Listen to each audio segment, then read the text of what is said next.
मार्च में शिरकत कर रहे हैं, मैं सबसे पहले तो आपको सलाम करता हूं।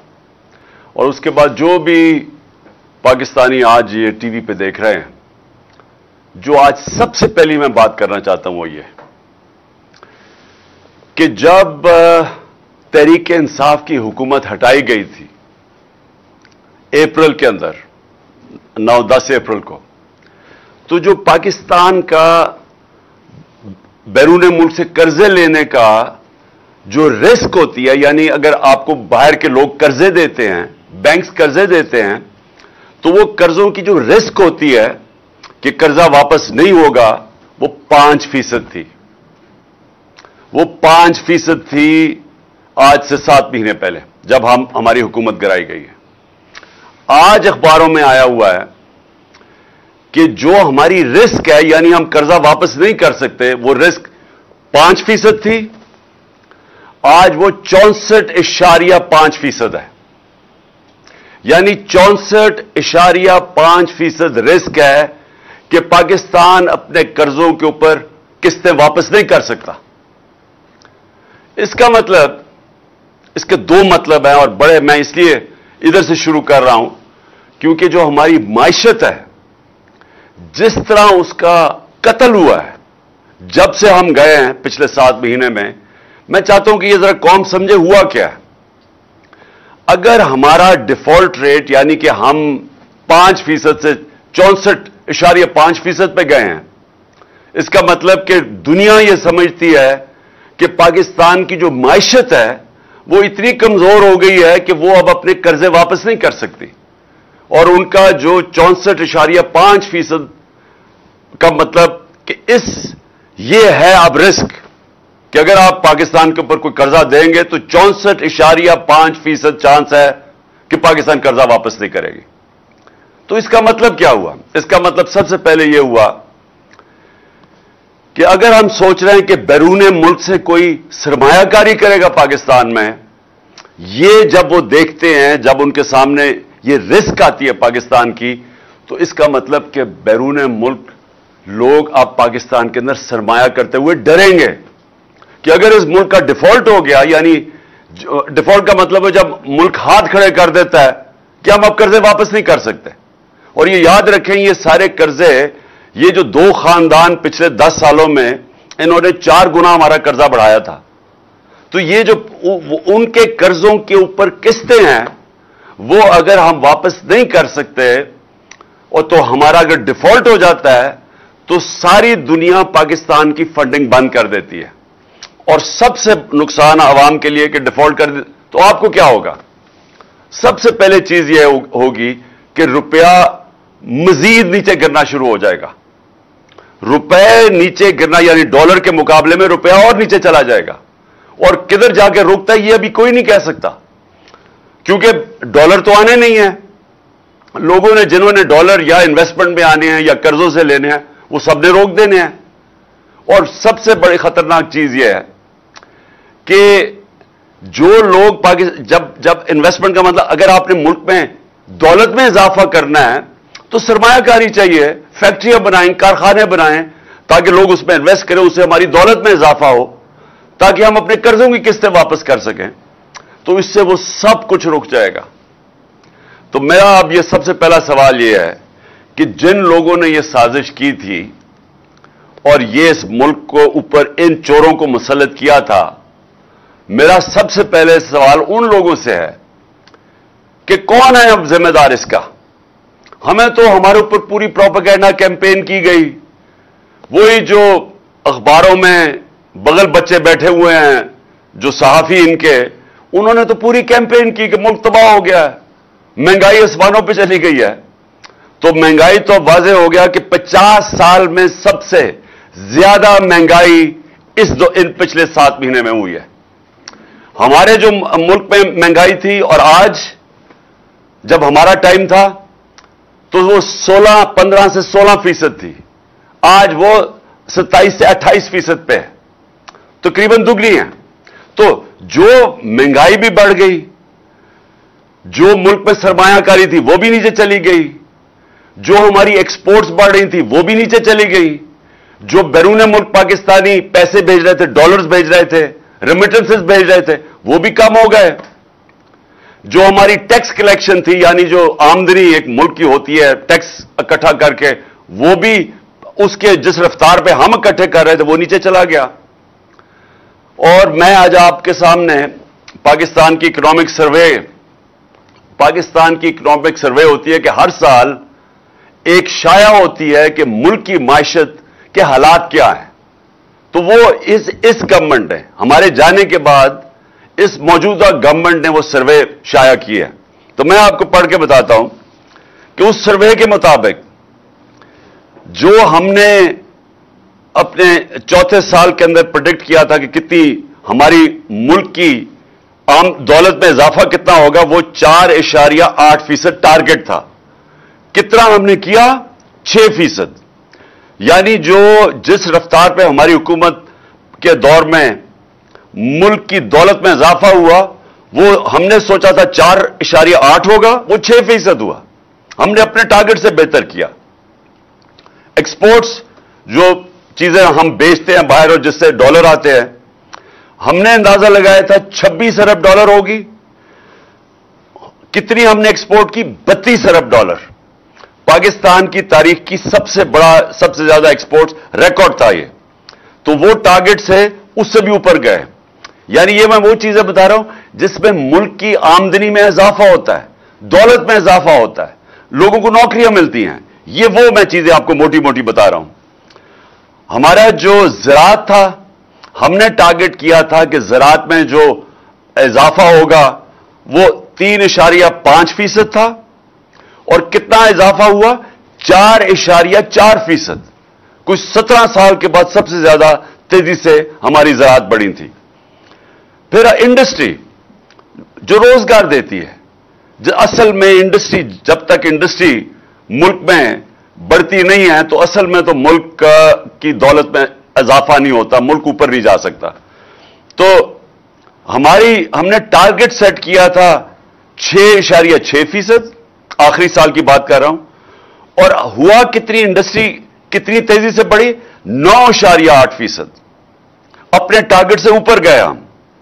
सर्विसेज सेक्टर, और इसके अंदर आईटी भी मिला लें, तो सर्विसेज में 4.7% टारगेट सेट किया।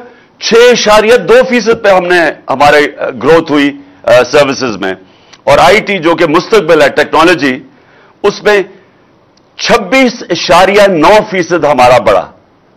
यानी जो फ्यूचर पे सबसे जो हमने जोर लगाया कि हमारी आईटी जो फ्यूचर है उसमें रिकॉर्ड इजाफा हुआ। और बिजली की, अच्छा ये समझने की बात है कि जो बिजली है, अगर इन्होंने जो हमारे पहले यही नून लीग की हुकूमत थी, इन्होंने जो कॉन्ट्रैक्ट साइन किए हुए हैं बिजली के, जो कंपनी से कॉन्ट्रैक्ट साइन किए हैं, चाहे हम बिजली खरीदें या ना खरीदें, हमें पैसे देने पड़ते हैं। जो बिजली घर से इन्होंने कॉन्ट्रैक्ट साइन किए हैं, जो अगर हम जितनी मर्जी, अगर हम बिजली कम भी इस्तेमाल करते हैं, पैसा पूरा देना पड़ता है। तो उसके लिए हमने क्या कोशिश की कि इन्होंने जो कॉन्ट्रैक्ट साइन किया उन्होंने इजाफी बिजली बना दी। हमारे पास इस वक्त जब हमारी हुकूमत आई तो हम उसको इस्तेमाल ही नहीं कर सकते थे क्योंकि कैपेसिटी नहीं थी। तो हमने कोशिश की कि बिजली की कंजम्पशन बढ़े, इंडस्ट्री को हमने इंसेंटिव्स दिए। तो हमारे दौर में जो बिजली की कंजम्पशन बढ़ी वो 20.9%। तो ये मैं इसलिए आपको बता रहा हूं कि मायशत तो हमारी बढ़ रही थी, मुल्क तरक्की कर रहा था। और ये पाकिस्तान की इकोनॉमिक सर्वे कह रही है, ये जो इनके दौर में पब्लिश हुई है, तो वो जो हर साल पब्लिश होती है उसके मुताबिक मुल्क तो तरक्की कर रहा था। तो फिर ये जो साजिश के तहत इनको ऊपर बैठाया गया और हमें यह कहा गया कि वो बहुत कोई शहबाज शरीफ कोई जीनियस है, इससे कोई काबिल आदमी कोई नहीं है, इसको ऊपर आके बैठा दिया। और उसके बाद वो जो भागा हुआ था मुल्क से, भागे हुए तो सारे ही थे, तो उसको खास तौर पे लेके आए इसहाक डार को। उसने आगे कहा कि मैं मूडीज को ठीक कर दूंगा। उसके बाद वो गुम ही हो गया। اور یہ جو آج آپ کو میں بتا رہا ہوں کہ اگر اس کا مطلب دنیا پاکستان کیا دیکھ رہی ہے، ہم نہیں کیسے کہہ رہے. میں نے ویسے 6 مہینے پہلے اپنی قوم کو بتا دیا تھا کہ جو 30 سال دونوں حکومتیں مل کے کرتے رہے ہیں، اور ان کے 30 سال میں ہندوستان بھی آگے نکلا ہمارے سے، بنگلہ دیش بھی ہمارے سے آگے نکلا. ہم 90 کی دہائی تک پاکستان ان دونوں سے آگے تھا.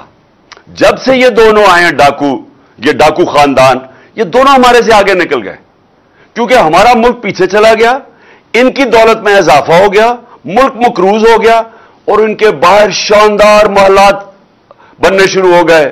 جب سے نواز شریف پرائم منسٹر بنا، وہ لندن کے سب سے مہنگے علاقے میں بڑے ان کے پاس 4 فلیٹ آ گئے، اور ان کے بیٹوں کی بڑی پراپرٹیز آ گئی. تو یہ تو امیر ہو گئے، قوم مقروض ہو گئی. ان کو واپس مسلط کیا، اور میں نے تب کہا کہ ان سے نہیں سنبھالا جائے گا. میں نے اسٹیبلشمنٹ کو سمجھایا، ہینڈلرز کو سمجھایا کہ یہ اگر آپ نے سازش کامیاب ہونے دی، یہ ملک نہیں سنبھال سکتے. اور میں نے جب 6 مہینے پہلے کہا تھا کہ خدا نہ خواستہ اگر پاکستان ڈیفالٹ کرتا ہے، یعنی قرضے نہیں واپس کر سکتا، تو پاکستان کو پھر کون بیل آؤٹ کرے گا.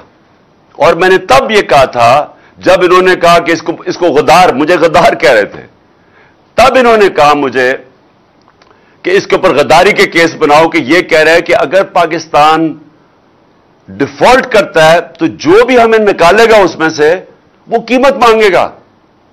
مفت کچھ نہیں ہوتا. وہ امریکن کہتے ہیں دیر از نو فری لنچ، کوئی مفت میں مدد نہیں کرے گا.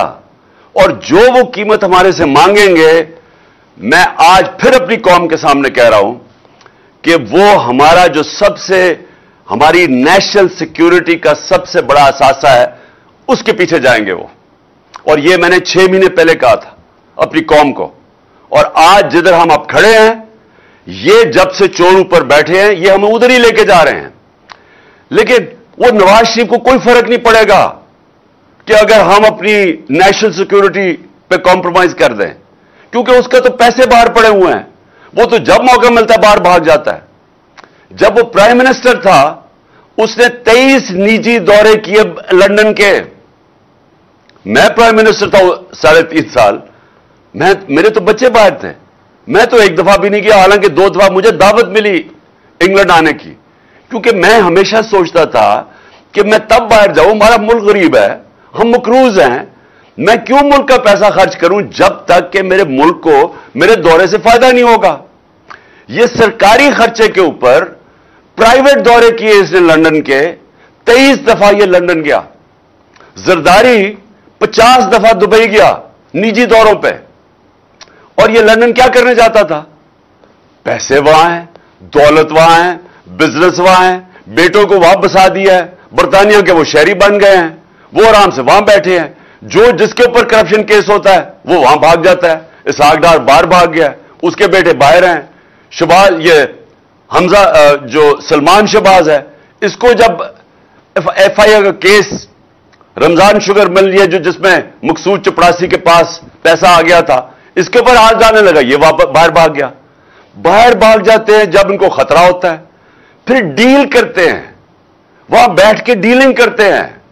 پھر ڈیل کر کے جب ان کو پتا ہوتا ہے کہ ہاں جی ہمیں گرین سگنل مل گیا، پھر واپس آ جاتے ہیں.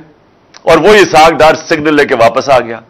لیکن اگر آج بھی کسی کا خیال ہے کہ یہ ملک کے معاشی مسئلے حل کر سکتے ہیں، تو سوال تو پھر یہ ہے کہ ملک کو پہلے لے کے کون اس سٹیج پہ آیا، یا ملک کا دیوالیہ نکالا کس نے؟ 30 سال تو یہ دونوں خاندان بیٹھے ہوئے ہیں. تو پھر کیسے ملک اس سٹیج پہ پہنچا؟ اور میں نے آپ کو بتایا کہ ہم نے ایک دیوالیہ ہوا پاکستان سنبھالا 2018 میں، اور اس پاکستان کو اس دیوالیے سے نکال کے 2 سال کرونا کے سال گزرے جو دنیا میں تباہی مچی. اپنے ملک کو کرونا سے نکالا، اور دنیا مثال دیتی تھی کہ جو پاکستان نے کرونا میں جس طرح اپنے ملک کو سنبھالا، اپنی معیشت کو سنبھالا، اپنے غریبوں کو بچایا، وہ مثال دیتے ہیں کہ دنیا میں وہ 3 ٹاپ ملک تھے جنہوں نے سب سے بہترین طریقے سے کرونا سے نکالا. اور کرونا سے نکالا ہی نہیں، اس کے بعد ہم نے اپنی معیشت اٹھائی، जो मैं अभी आपको बता रहा हूं कि 17 साल के बाद मुल्क की ग्रोथ रेट, ये जो 6% ग्रोथ रेट, तीसरे साल में 5.7 और चौथे साल में 6%, ये 17 साल के बाद हुआ। हमारे ज़राअत ने 17 साल के बाद इस तरह की तरक्की की। हमारी इंडस्ट्री ने तो कि 50 साल में सबसे बेहतरीन हमारी इंडस्ट्री उठ रही थी जब इन्होंने हमारी गवर्नमेंट कराई। तो आज मैं अपने पाकिस्तानियों के सामने ये रखना चाहता हूं कि क्या अभी भी कोई समझता है कि ये लोग जो बार बार यहां मुसल्लत किए गए, ये मुल्क को मसलों से निकाल सकते हैं? क्या इनके पास अब कोई हल है? जो हमने हल भी निकाले थे वो भी पीछे रह गए हैं। हमने पूरी कोशिश की। हमारा मसला क्या, मैं आप सबके लिए पहले जरा समझा दूं। हमारा मसला यह है कि माजी में किसी ने जोर नहीं लगाया कि मुल्क की दौलत में इजाफा किया जाए एक्सपोर्ट्स बढ़ा के। जो भी चाइना की तरक्की हुई, जो एशियन टाइगर्स, मलेशिया, इंडोनेशिया जैसे मुल्क, ये जो तरक्की की है, सब ने अपनी एक्सपोर्ट्स बढ़ाई। जब दुनिया को माल ज्यादा बेचेंगे तो आमदनी बढ़ेगी। यहां हुआ ही कुछ नहीं। और इनके पिछले नून लीग के 5 साल में वही के वही एक्सपोर्ट्स रह गई, तो दौलत में तो इजाफा ही नहीं हुआ। तो इनका माजी में यही था। तो हमारी कोशिश ये थी कि एक्सपोर्ट्स को, पूरी एक्सपोर्ट इंडस्ट्री को उठाया जाए, पूरे उनकी मदद की जाए, उनको इंसेंटिव्स दिए जाएं, उनके लिए सस्ती बिजली दी जाए, ताकि अगर वो एक्सपोर्ट करेंगे तो मुल्क की दौलत में इजाफा होगा। और उसके अलावा हमने वो प्लान बनाए। टूरिज्म पाकिस्तान में ऐसी है कि हमारे बड़े डॉलर्स आ सकते हैं। हमारी बदकिस्मती के 2 साल कोरोना में टूरिज्म ही खत्म हो गई, लेकिन टूरिज्म के ऊपर हमने प्लान बनाए हुए थे। और तीसरी चीज कि जो बैरून मुल्क पाकिस्तानी है, जो हमारा सबसे बड़ा असासा है, उनको हमने कोशिश की कि वो अपने पैसा पाकिस्तान लेके आए।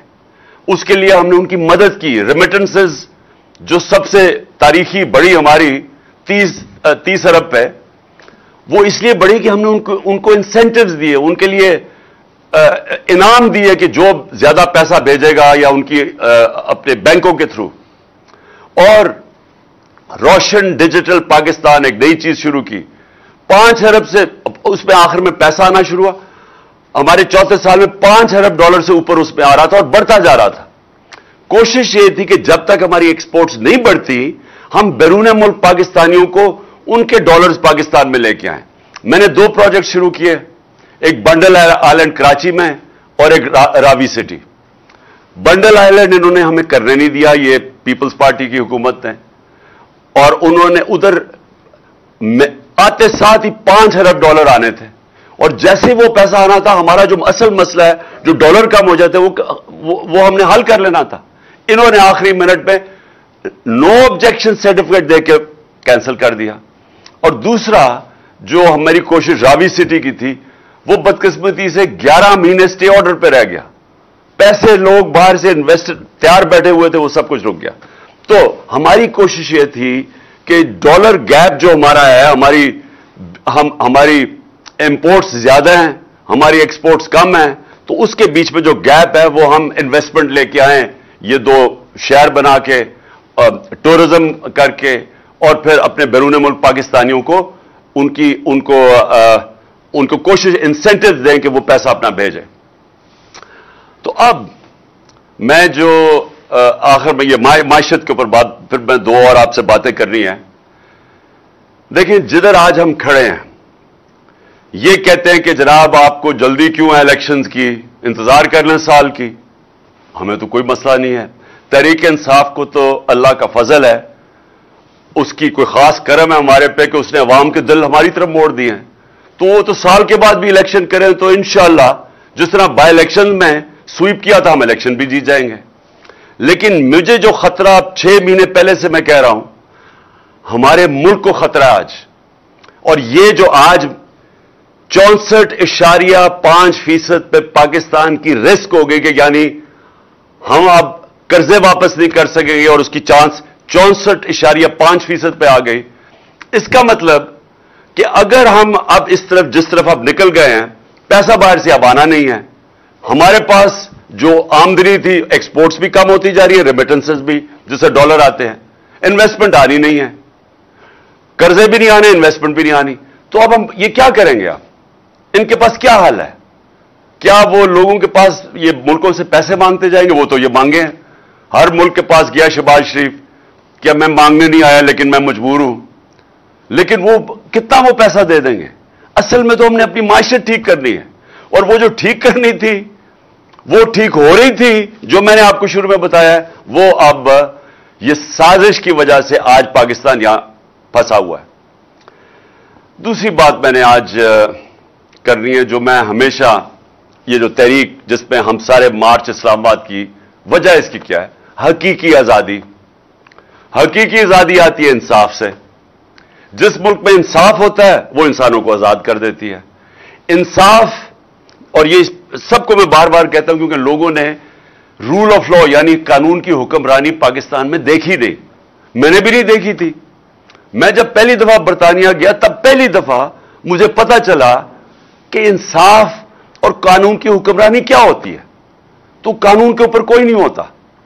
तो ये जो आज पाकिस्तान के मसले हैं, ये माइशत के भी मसले, ये सारे फंसे हुए एक चीज के ऊपर, इंसाफ के ऊपर। इंसाफ ना होने की वजह से, कानून की हुक्मरानी ना होने की वजह से लोग गुलाम हैं, एक निजाम के गुलाम बन चुके हैं, क्योंकि कमजोर आजाद नहीं है यहां और ताकतवर कानून से ऊपर है।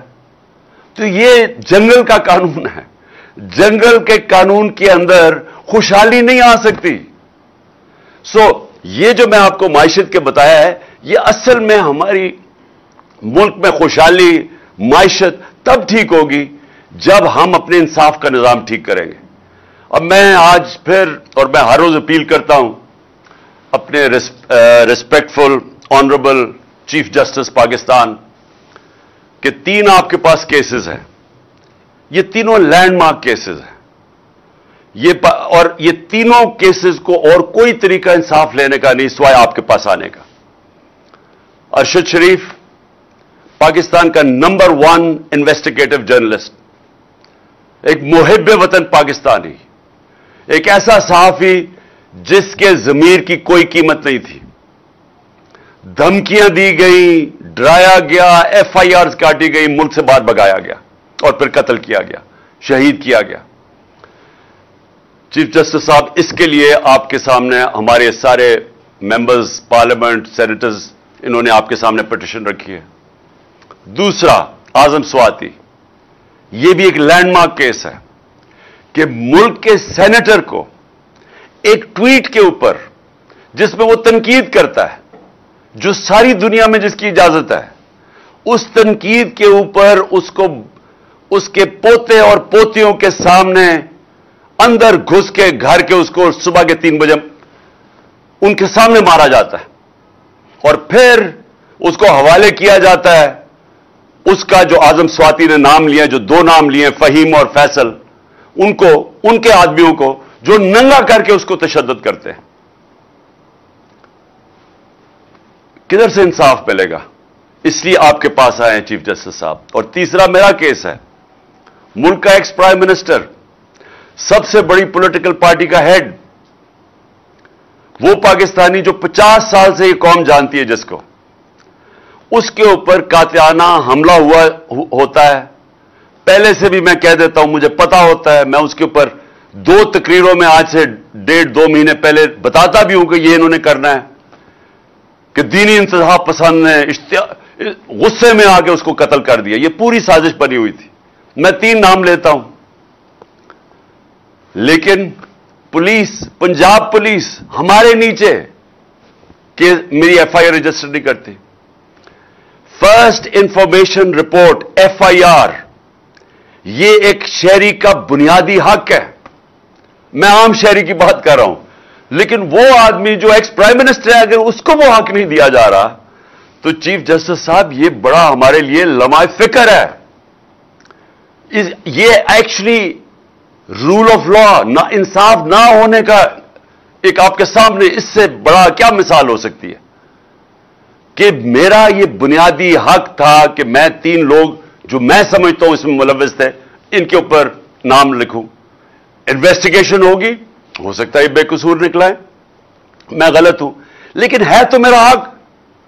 तो हमारी हुकूमत होते हुए पुलिस ने कहा जी हम नहीं कर सकते क्योंकि वो बहुत ताकतवर लोग हैं। पुलिस हमें क्या कहती है? पुलिस वो कहते जी अगर किसी से मुझे इस ओहदे से उठा दे, किसी और को बैठा के ये करवाए, मैं नहीं कर सकता। वो बहुत ताकतवर लोग हैं। तो यही तो मैं कह रहा हूं कि ताकतवर के लिए एक कानून, कमजोर के लिए दूसरा। मैं बार बार लोगों को वो नबी सल्लल्लाहु अलैहि वसल्लम की हदीस इसलिए बताता हूं कि तुम्हारे से पहले बड़ी कौमें तबाह हुई। जब ताकतवर जुर्म करता था उसको नहीं पकड़ते थे, जो कमजोर जुर्म करता था उसको सजा मिलती थी। यह है आज हमारी तबाही का बायस। अगर एक चीज हमारी तबाही का सबब है वो ये है, और ये हम तीन लोग हैं वो तो। और इसलिए चीफ जस्टिस साहब आपकी तरफ हम देख रहे हैं क्योंकि हमें और कहीं उम्मीद नहीं है। और मैं इसके साथ साथ एक और चीज कहना चाहता हूं। इलेक्शन कमीशन ने कंटेम्प्ट हमारे ऊपर किया, मेरे पे, लोगों पे। हम 1.5 साल गवर्नमेंट में होते हुए कहते जा रहे हैं कि इलेक्शन कमिश्नर एक एजेंडा पे है। ये ना तो सिर्फ नून लीग के बड़ा करीब है, इसके हैंडलर्स भी इसको कंट्रोल कर रहे हैं और ये हमें टारगेट कर रहा है। 8 इसने हमारे खिलाफ फैसले दिए, 8 दफा हम अदालत में गए, 8 दफा अदालत ने उनको रद्द किया। इसका मतलब इसके फैसले गलत थे। इसके ऊपर इलेक्शन कमिश्नर ये सिकंदर सुल्तान और जो कराची से इलेक्शन कमीशन का मेंबर है, इनके ऊपर हम अदालत में गए हुए हैं, सुप्रीम कोर्ट में गए हुए हैं। जो कराची का इलेक्शन कमिश्नर है ये सिंध गवर्नमेंट की तनख्वाहदार है, ये आजाद कैसे है? इसके ऊपर हम मेरे ख्याल में सुप्रीम जुडिशल काउंसिल में गए हुए हैं। और ये जो सिकंदर सुल्तान है, हमने इसके ऊपर बार बार कहते रहे हैं कि ये आदमी गैर जानिबदार नहीं है, और हमें अदालत वापस इसके पास भेज देती है। जब और वो कैसे जज बन सकता है जब मैं कह रहा हूं कि मैं इसको, ये हमें इंसाफ ही नहीं दे रहा, बार बार हमारे खिलाफ फैसले कर रहा है, ये हमारे ऊपर जजमेंट कैसे दे सकता है? आप अगर अदालत में भी जाते हैं तो अगर किसी को जज के ऊपर इतराज है तो वो रिक्यूज कर लेता है। ये बार बार हमारे खिलाफ फैसला देता है, बार बार हम अदालतों में जाते हैं। तो मेरी रिक्वेस्ट ये है कि जो हमने इसके ऊपर अदालत में गए हुए हैं तो वो भी तो केस सुन रहे हैं। 2 केसेस हैं जिसमें इससे हमें फंसाया हुआ है। एक है foreign funding case. Foreign funding case में सुप्रीम कोर्ट ने भी कहा, हाई कोर्ट ने भी कहा कि हमारे केस के साथ साथ नून लीग और पीपल्स पार्टी के भी फंडिंग केस देखें। उसके बावजूद इस आदमी ने अभी तक उनके केस नहीं खोले और हमें बार बार एक फरोल रहा है, कभी कुछ कर रहा है, कभी कुछ कर रहा है। और मैं फिर दावा करता हूं, जितना आप देखेंगे एक चीज साबित होगी कि सिर्फ तहरीक इंसाफ जो कहते हैं पॉलिटिकल फंड रेजिंग वो करती है। रिकॉर्ड सिर्फ तहरीक इंसाफ के पास है, 40,000 डोनर बेस हमारे पास है। तो इनसे तो पूछें कि ये पैसे कैसे इकट्ठे करते हैं। इसी में आपको पता चल जाएगा कि ये करप्शन के पैसे से खेलते हैं। ये पहले बड़े बड़े बिजनेसमैन को पैसे बनाने देते हैं या उनके पार्टनर्स होते हैं, फिर उनसे फंडिंग लेते हैं। तो ये इनकी फंडिंग तो है ही इलीगल। ये बता ही नहीं सकते किधर से पैसा आया। उनका केस नहीं सुन रहा और हमें इसने लटकाया हुआ है इतने सालों से। तो एक तो फंडिंग केस और दूसरा तोशाखाना। तोशाखाना का केस इसने फैसला कर दिया कि इमरान खान को डिस्क्वालीफाई करो। अदालत में तो फिर भी हम चले गए हैं। और मैं गारंटी करता हूं, मैं लिख के देता हूं कि जितना आप देखेंगे इमरान खान, ये साबित होगा कोई गैर कानूनी चीज नहीं की। लेकिन जिन्होंने गैर कानूनी चीज की और नैब में 10 साल से केस है, उनके केस क्यों नहीं सुनता? आसिफ जरदारी, यूसुफ रजा गिलानी और नवाज शरीफ। यूसुफ रजा गिलानी ने मदद की इनकी। उन दोनों ने गैर कानूनी तौर पे 4 गाड़ियां निकाली तोशाखाना से। मुझे भी गाड़ी मिली थी। गाड़ी आप नहीं ले सकते तोशाखाना से, वो गैर कानूनी है। उन्होंने 4 महंगी महंगी गाड़ियां ली, नैब में केस पड़ा हुआ है। ये इलेक्शन कमीशन को क्यों नहीं समझा, क्यों नहीं वो केस उठा रहा? देखिए, इलेक्शन कमीशन गैर जानिबदार होता है, ये गैर जानिबदार नहीं है। तो प्लीज हमारे केस सुने जो हमने सुप्रीम कोर्ट में इसके खिलाफ किए हुए हैं। मैं रिक्वेस्ट करूंगा, क्योंकि उससे एक इंसाफ के निजाम में इत्मीनान होगा हम सबको। और आखिर में मैं अपने सारे पाकिस्तानियों से, मैं फिर ये जो ड्रामा हो रहा है सारे मुल्क के सामने कि एक मफरूर, सजा याफ्ता, झूठा और दूसरी दफा झूठ बोल के भागा हुआ जो लंदन में बैठा हुआ है, मैं ये आज सारी कौम से पूछता हूं कि ये कैसे इस मुल्क के फैसले कर सकता है? कैसे एक कौम इजाजत दे सकती है इस आदमी को कि हमारे फैसले करे? और कौन सा फैसला करे जो हमारी नेशनल सिक्योरिटी का सबसे अहम फैसला है? और इसका माजी देख लें, इसने आज तक मेरिट का इसका मतलब भी नहीं पता। यह फैसले करता है कि इसके मुफादात के अंदर वो इसके मुफादात को आगे कैसे ले जा सकते हैं। यह फैसले करता है कि इसकी बिजनेस को कैसे गैर कानूनी तौर पर फायदा हो सकता है। एफबीआर में कौन होगा जो इनकी मदद करेगा? पुलिस में कौन होगा जो इनके मुखालिफ के खिलाफ जुल्म करेगा? इनकी कभी पाकिस्तान में मेरिट के ऊपर फैसले नहीं हुए।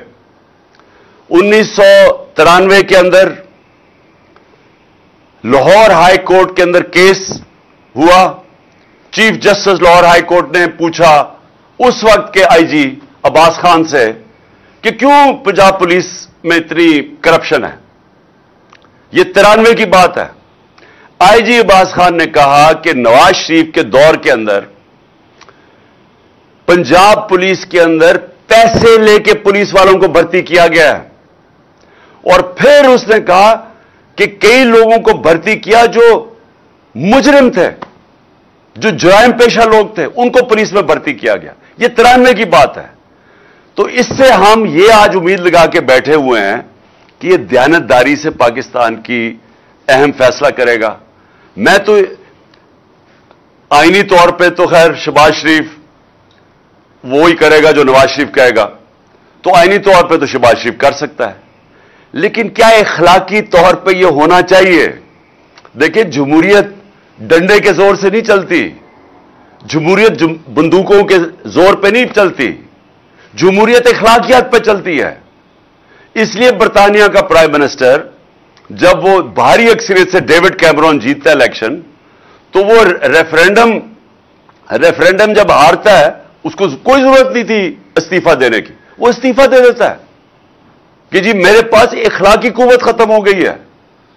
तो इखलाकियात के ऊपर, क्योंकि हमने बरतानिया से ली हुई है जमहूरियत, उसकी बुनियाद इखलाकियात के ऊपर रखी हुई है। एक उनका प्राइम मिनिस्टर झूठ बोलते हुए पकड़ा जाता है, वो रिजाइन कर देता है कि मेरी वो इखलाकी, मेरे पास वो ताकत नहीं है हुकूमत करने के लिए। तो यहां एक मफरूर जो पाकिस्तान के 5 मेंबर सुप्रीम कोर्ट ने उसको सजा याफ्ता करवाया, जो झूठ बोल के मुल्क से बाहर भागा है, वो आज हमारा फैसला कर रहा है। क्या ये मुल्क की ये सिर्फ ये नहीं कि ये मेरिट पे फैसला नहीं करेगा, और मेरिट के ऊपर ही जब इदारों में फैसले होते हैं तब ये इदारे ऊपर आते हैं। मेरिट इदारों को तबाह करना हो, मेरिट खत्म कर दो। तो दुनिया में मेरिट की वजह से इदारे मजबूत होते हैं। तो ये तो मेरिट पे नहीं फैसला करेगा, और दूसरी ये सारी कौम का हमारी इखलाकियात का मजाक उड़ रहा है कि हम और नीचे गिर रहे हैं। पहले चोरों को ऊपर मुसल्लत कर दिया, चोरों ने अपने केसेस सारे खत्म कर दिए। आहिस्ता आहिस्ता शहबाज शरीफ के 4 गवाह मर गए आते साथ ही, जो 16 अरब एफआईए के केस में थे। उसके बाद इन्वेस्टिगेटर वो बेचारा डॉक्टर रिजवान भी मर गया, किसी ने पूछा ही नहीं किसी को कि ये क्या हो रहा है कि लोग एकदम आते साथ ही मर गए। वही राना सनाउल्लाह और शहबाज शरीफ ने जो मॉडल टाउन के अंदर दिन दिहाड़े टीवी के ऊपर लोगों की कत्लेआम की, उनको कोई पूछता नहीं है। और फिर यही वो लोग वापस आके केसेस भी अपने खत्म करवाते हैं, हर किस्म का जुल्म करते हैं पाकिस्तान पे, सहाफियों के ऊपर जुल्म करते हैं, इस मुल्क के मीडिया के ऊपर क्लैम्प डाउन कर देते हैं। और फिर एक ही कोशिश है कि झूठे केसेस करके तो किसी तरह इमरान खान को निकाला जाए। और मैं अभी आपको बता रहा हूं कि नवाज शरीफ सिर्फ जिसको भी यह फैसला करेगा ना कि आर्मी चीफ बनेगा, ये उससे एक चीज मांगेगा। ये क्योंकि मैं इसको 40 साल से जानता हूं, मैं इसको आपसे नहीं, मैं ये जब जमखाना में अपने अंपायर खड़े करके मैच खेलता था, मैं तब से जानता हूं इसको। ये एक चीज मांगेगा कि तुमने किसी ना किसी तरह इमरान खान को डिस्क्वालीफाई करवाना है, तुमने इसकी पार्टी के ऊपर जोर डालना है और मेरे केसेस खत्म करने हैं।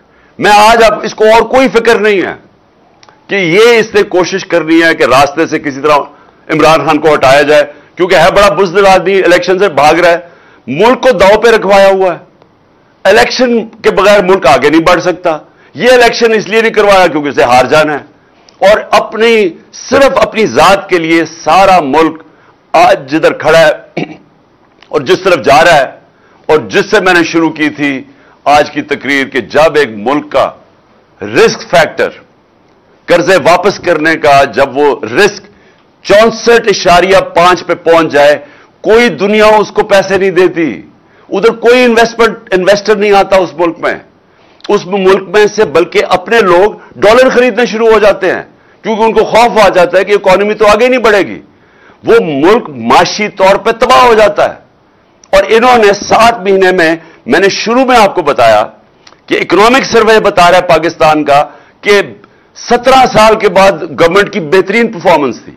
इनका इकोनॉमिक सर्वे, हमारा नहीं, इनके दौर में जो शाया हुआ इकोनॉमिक सर्वे कह रहा है कि ये 17 साल में बेहतरीन परफॉर्मेंस थी, और उधर से इन्होंने लाके मुल्क को डिफॉल्ट पे खड़ा कर दिया है। और आज ये सिर्फ इससे इलेक्शन जो बचा सकता है वो नहीं करवाना चाहता, क्योंकि इसको डर है कि इमरान खान जीत जाएगा, और है बड़ा बुज़दिल आदमी, करप्ट आदमी होते ही बुज़दिल है, इसलिए इसने इलेक्शन नहीं करवाना, और इसलिए मुल्क की तकदीर से ये खेल रहा है। और आज आपकी जो हमारी मार्च है, इसका मकसद ही यह है कि हम इस मुल्क को आजाद करना चाहते हैं, इन चोरों से इंसाफ के जरिए इंसाफ करना चाहते हैं, आजाद करना चाहते हैं। और अगर इंसाफ होता, ये सारे आज जेलों में होते, कभी भी ना होता कि इस तरह के लोग आज मुल्क की मुस्तकबिल से खेल रहे होते। और इंशाअल्लाह हमारी जो ये मार्च है, जब ये पिंडी पहुंचेगी और अवाम आएगी पिंडी में, तो सबको एक पैगाम चला जाएगा कि बाशऊर कौम है, ये अब इन चोरों की गुलामी नहीं करने लगी। पाकिस्तान जिंदाबाद।